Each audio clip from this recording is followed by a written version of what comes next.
Welcome to the Valley of the Pharaohs, where ancient kings were buried. Beneath these sands, secrets lie hidden in the eternal dark. This tomb was built by an elite village of artisans, the world's first known specialized worker community. They were paid in grain, but even here, history's first recorded labor strike took place. You might be surprised to learn that Tutankhamun's tomb is unusually small and hastily cut. This was likely because he died suddenly at only 19, leaving them scrambling to finish the work. How did they paint these deep tombs without blackening the ceilings? Turns out, they added salt to the lamp oil to burn nearly smoke-free. The salt absorbs the moisture, leaving a cleaner, brighter light. They had no iron here, only soft copper chisels, wooden mallets, and flint tools to carve this solid rock.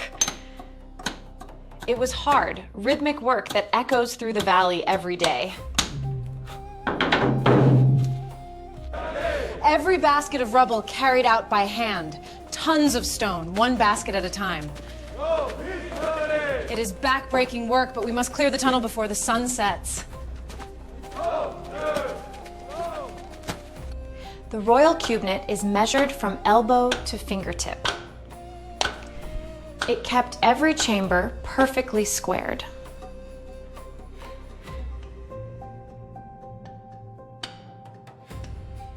We sealed the rough rock with smooth gypsum plaster to create a flawless surface for the sacred paintings. It requires a steady hand to ensure the texture is perfectly even before the paint goes on. The first artist drew everything in red, a rough draft sketched freehand but guided by the grid. It was a graceful figure taking shape, every stroke deliberate. I found the senior master. He redrew everything in black, fixing the junior's mistakes.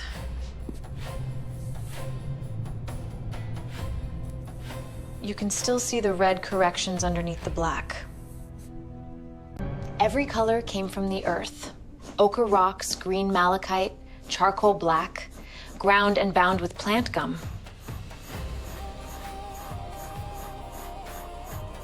We grind the earth to find the color. You see this brilliant blue?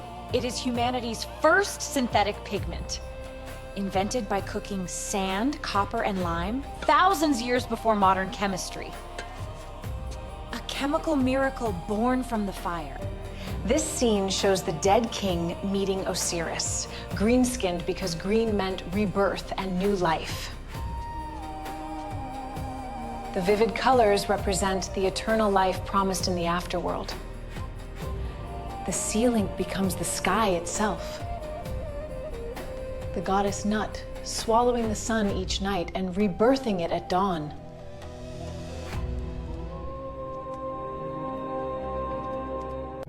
These strange rows are a survival map.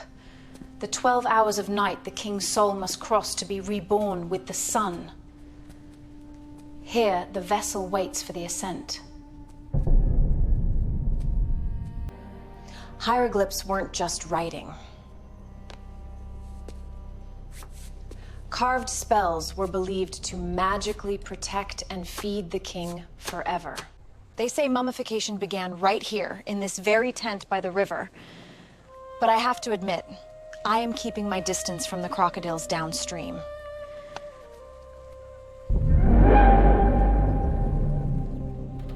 The whole process took exactly 70 days.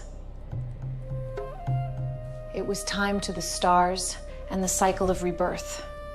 A cycle of waiting, marking the passage of time until the transformation is complete.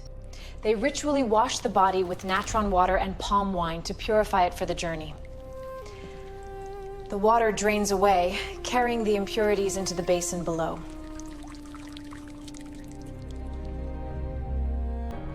The brain was thought useless and removed through the nose with a bronze hook,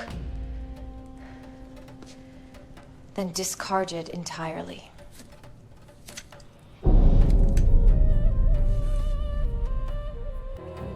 They removed the lungs, liver, stomach, and intestines, preserving them separately.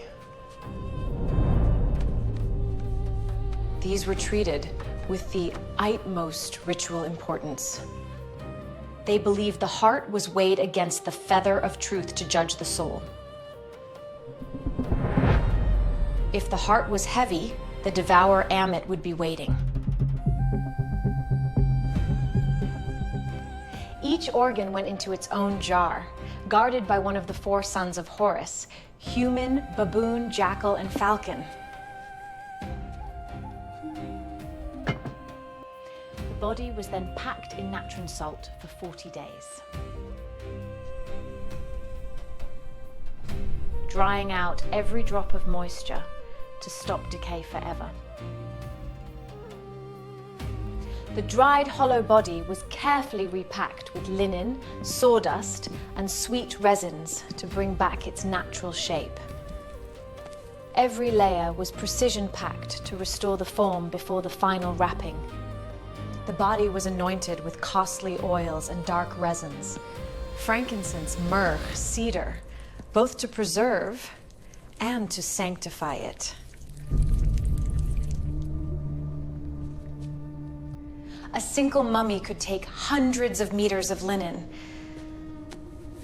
wrapped over many days in perfect spirals.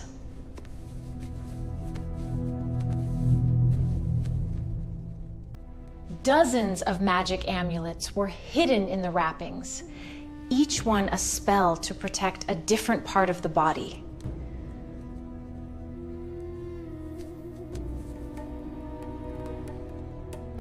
The famous golden mask was placed over the head so the king's soul would always recognize its own face. It was believed that without this, the soul would wander forever, unable to find its way home. Thus, the pharaoh's journey into the afterlife could finally begin. This is a papyrus of spells, the Book of the Dead. It was tucked in with the body as a survival guide for the afterlife. It details the journey through the underworld, acting as a map for the soul. The king was sealed inside 3 coffins nested together, and the innermost one was pure 100 gold, weighing over solid gold kilos. A massive weight that takes an eternity to seal.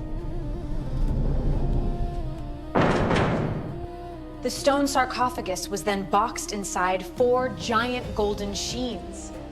The king was buried with real chariots, taken apart to fit through the narrow doors, and reassembled in the tomb. Look at this incredible throne. The craftsmanship is unlike anything I've ever seen. It depicts the boy king and his queen in such a tender royal portrait, all in gold and gemstone. You won't believe this place. It's stocked like a royal pantry. Bread, meat, fruit, and dozens of wine jars to feast on forever. The king was even buried with his favorite board game, Senet, believed to be a contest against fate on the way to the afterlife. A contest against fate on the way to the afterlife. This is the final, vital rite. We must touch the mummy's mouth with the sacred tool to restore its senses for the afterlife.